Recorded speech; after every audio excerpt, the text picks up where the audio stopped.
আসসালামু আলাইকুম। প্রিয় দর্শক, পাকিস্তানকে রক্ষার দায়িত্ব, ইমানি দায়িত্ব সম্ভবত এখন বাংলাদেশের কাঁধে। অন্তত সরকারের ঘনিষ্ঠ জন হিসেবে যারা পরিচিত এবং সরকারের বিভিন্ন পর্যায় থেকে যে মন্তব্য আমরা গত 5 আগস্টের পর থেকে শুনছি, তাদের বিভিন্ন কর্মকাণ্ড দেখছি, তাতে স্পষ্টতই এটাই প্রমাণ করে ভারত যদি পাকিস্তান আক্রমণ করে তাহলে বাংলাদেশে উচিত হবে উত্তর পূর্ব ভারতের 7 রাজ্য দখল করে নেওয়া। এই ব্যাপারে চীনের সাথে যৌথ সামরিক ব্যবস্থা নিয়ে আলোচনা শুরু করা প্রয়োজন, এমন মন্তব্য করেছেন, ফেসবুকে স্ট্যাটাস দিয়েছেন বিডিআর হত্যাকাণ্ডের পুনঃতদন্ত কমিশনের চেয়ারম্যান মেজর জেনারেল অবসরপ্রাপ্ত ফজলুর রহমান। এই কথা আপনাদেরকে আমি জানিয়েছি। কিন্তু যখন এই বিষয়টা নিয়ে সমালোচনা শুরু হলো, তখন আবার তিনি তাকে আত্মপক্ষ সমর্থনের জন্য দীর্ঘ আরো একটি স্ট্যাটাস দিয়েছেন, যেটি আরো বেশি বিতর্কিত, আরো বেশি ভয়ঙ্কর। এবং পাকিস্তানের জন্য বর্তমান সরকারের কি করা উচিত বা বর্তমান সরকারের ঘনিষ্ঠজনরা যা বলছেন তাতে আমরা অবশ্যই উদ্বিগ্ন। এই বিষয়টা নিয়ে আবার কথা বলার প্রয়োজন মনে করলাম।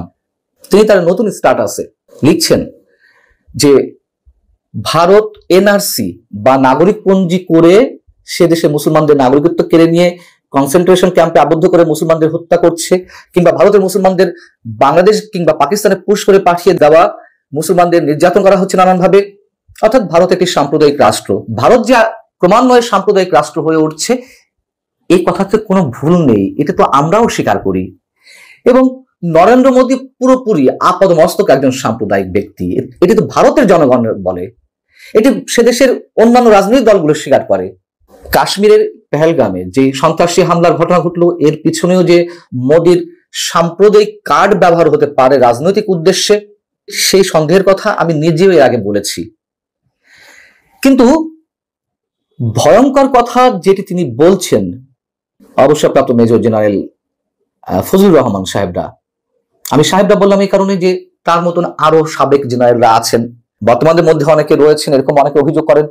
সেই জায়গা থেকে বলছি যে তিনি বলছেন এই উপমহাদেশে মূলত দুটি মুসলমান দেশ, পাকিস্তান এবং বাংলাদেশ, মূলত দুটি মুসলমান দেশ। আচ্ছা, ভারতে মুসলমানদের জান এবং মাল রক্ষার মূল দায়িত্ব পালন করতে হবে বাংলাদেশ এবং পাকিস্তানকে, অর্থাৎ পাকিস্তানের সঙ্গে হাত মিলিয়ে চীনের সহায়তায় পাল্টা জবাব দিতে হবে ভারতের 7 সিস্টার্স দখল করে নেওয়ার মাধ্যমে। কি ভয়ঙ্কর কথা!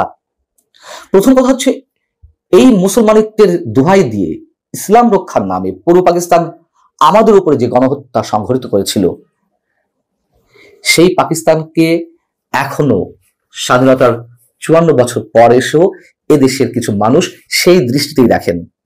অর্থাৎ তারা কি বলতে চাইবে যে আজকের যে পাকিস্তান, তারা যে এই আমাদের ভূখণ্ডে যে গণহত্যা শুরু করেছিল, নির্যাতন শুরু করেছিল, সেটি তারা ঠিক করেছিল ইসলাম রক্ষা নামে। দ্বিতীয়ত, ভারতে মুসলিম নির্যাতনের জন্য আমরা কেন সে দেশ আক্রমণ করতে যাব? আমরা অবশ্যই প্রতিবাদ জানাতে পারি, অবশ্যই আমরা উদ্বেগ জানাতে পারি, আলোচনা চলতে পারে। শুধু মুসলিম নির্যাতনের বিষয় কেন, আমরা তো সে দেশের যারা নির্যাতিত হচ্ছেন সংখ্যালঘু সে দেশে মুসলমানরা, আমরা মুসলমানদের পক্ষে কথা বলবো, মানে মানবাধিকারের পক্ষে কথা বলবো। এদেশে হিন্দু নির্যাতনের অভিযোগ তুলে ভারত যেভাবে বাংলাদেশে আক্রমণের হুঙ্কার ছাড়ে, ভারত বলতে ভারতের বিভিন্ন পর্যায়ের রাজনৈতিক নেতা, সেটি নিশ্চয়ই আমরা সমর্থন করি না, সেটি নিশ্চয়ই আমরা প্রতিবাদ করেছি। যদিও জেনারেল ফজলুর রহমান বলেছেন যে এসব বিষয়ে নাকি কোনো প্রতিবাদ নেই, যারা এই বিষয়ে কথা বলেন না তারা যেন তার স্ট্যাটাস নিয়ে কোনো কথা না বলেন। বেশ ভালো কথা। আমরা তো বলেছি, তার অনেক অনেক ভুরি ভুরি উদাহরণ আছে, কোথায় আছে কি আছে আপনারা খুঁজে দেখুন। যেহেতু আমরা বলেছি, মেজর ফজলুর রহমানের কথা অনুযায়ী অবশ্যই আমরা তার বক্তব্যের বিরোধিতা করতে পারি, সমালোচনা করতে পারি। এদেশের হিন্দু বৌদ্ধ খ্রিস্টান ঐক্য পরিষদ নামে একটি সংগঠন আছে, তারাও যে এদেশের কথিত ইসলামী রাজনৈতিক শক্তিগুলোর মতো বা কথিত ইসলামী সংগঠনগুলোর মতন হিন্দু বৌদ্ধ খ্রিস্টান ঐক্য পরিষদ যে একটি চরম সাম্প্রদায়িক প্রতিষ্ঠান, তা আমি আমার একাধিক লেখায় উল্লেখ করেছি, আমার বক্তব্যে উল্লেখ করেছি। এই প্রতিষ্ঠানটি যখন তাদের উপর নির্যাতনের অভিযোগে নরেন্দ্র মোদীর কাছে চিঠি লেখে তাদেরকে উদ্ধারের জন্য, সেটিকে নিশ্চয়ই আমরা ভালো চোখে নেইনি। তখন তারা এই দেশকে তাদের নিজের বলে মনে করে না, তারা ভারতকে ডেকে নিয়ে আসে, ভারতের প্রধানমন্ত্রীকে বিচার সালিশ করতে বলে। অর্থাৎ এগুলো কোনোটিকে আমরা সমর্থন করি না। মেজর জেনারেল ফজলুর রহমান তিনি যে কথাগুলো বলেছেন বা বলছেন চরম সাম্প্রদায়িক কথাবার্তা বলছেন।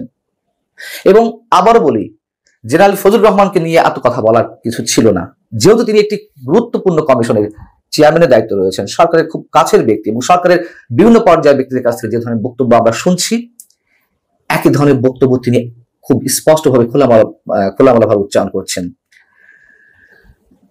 আমাদের অবশ্যই এখানে উদ্বেগ রয়েছে। কাশ্মীর হামলাকে কেন্দ্র করে পাকিস্তানকে সামরিকভাবে রক্ষা করা নাকি বাংলাদেশের অস্তিত্বের জন্য অপরিহার্য হয়ে পড়েছে। পাকিস্তানকে রক্ষা করার জন্য বাংলাদেশের অস্তিত্বের হুমকি মুখে কেন পড়বে? আর পাকিস্তানকে রক্ষা করতে না পারলে বাংলাদেশের অস্তিত্ব থাকবে না, এই কথা এই মুহূর্তে ছড়ানোর কি কারণ থাকতে পারে? কারণ আমরা জানি পাকিস্তান এখন আমাদের অন্যতম আদর্শ। রিসেট বাটনে প্রেস করে ইতিহাস সবকিছু মুছে ফেলার যে চেষ্টার প্রতিধ্বনি আমরা একেবারে টপ লেভেল থেকে শুনেছিলাম, এইগুলো তারই অংশ, আলাদা কিছু নয়। এবং এই যে আমরা পাকিস্তান রক্ষা করব কথাটার সঙ্গে কি আমরা বিশেষ কোনো অর্থ খুঁজে পাই না? ৭১ তো এরকম একটি গোষ্ঠী বলেছিল। এবং সাম্প্রতিক সময়ে ৫ আগস্টের পরে পাকিস্তানের জমিয়ত উলামায়ে ইসলামের শীর্ষ নেতা মঞ্জুর মেঙ্গাল, তার সম্পর্কে আপনাদের সামনে আমি এর আগে জানিয়েছি। কদিন আগে তিনি বলেছেন, বাংলাদেশের উদ্দেশ্যে বলেছেন যে বাংলাদেশ পাকিস্তানের অংশ হবে, পূর্ব পাকিস্তান নয়, একেবারে সরাসরি এই পাকিস্তানের অংশ হবে, এইভাবে তিনি কথা বলে উল্লাস করেছেন। জেনারেল ফজলুর রহমান বলছেন, এই উপমহাদেশে মুসলমানদের স্বার্থ রক্ষা করা, মুসলমান বান্ধব মানুষদের স্বার্থ রক্ষা করা তার মূল উদ্দেশ্য। কে কি ভাবলো তা নিয়ে তার কোনো মাথা ব্যথা নেই। কি চরম সাম্প্রদায়িক একটা মন্তব্য করলেন। হিন্দু মুসলমানের মধ্যে স্পষ্ট বিভাজনের রেখা টেনে চাইলেন, এবং এটি নিঃসন্দেহে আমাদের মহান ৭১-এর মূল স্পিরিটের সঙ্গে সাংঘর্ষিক, এবং অবশ্যই আমাদের যে এক্সিস্টিং সংবিধান তার সঙ্গে সাংঘর্ষিক। কেন তিনি এইভাবে সাম্প্রদায়িক উস্কানি দিবেন? শুধুমাত্র মুসলমানদের রক্ষা করবেন? আমি তো বললাম প্রথমে, মানবাধিকার কথা আমরা উচ্চারণ করতে পারি, সেক্ষেত্রে মুসলমান শব্দ আসতেই পারে। আমরা সে অর্থে হিন্দুদের রক্ষা কথাও বলতে পারি। জেনারেল ফজলুর রহমানদের মতো মানুষেরা স্পষ্টভাবে সাম্প্রদায়িক দাঙ্গার উস্কানি ছড়াচ্ছেন, এই প্রশ্ন যদি কেউ তুলেন নিশ্চয়ই ভুল কিছু হবে না। এবং যেহেতু জেনারেল ফজলুর রহমান ইউনূস সরকারের খুব কাছের মানুষ, এবং এই ধরনের মানুষের হাতে যখন বিডিআর হত্যাকাণ্ডের মতন তদন্ত প্রতিবেদনের দায়িত্ব তাদের কাছে যায়, তখন সেটি নিয়ে যথেষ্ট সন্দেহ জাগায় যে এ ধরনের স্পর্শকাতর প্রতিবেদনে আসলে কি প্রতিফলিত হতে পারে। আল্লাহ হাফিজ, ভালো থাকুন সবাই।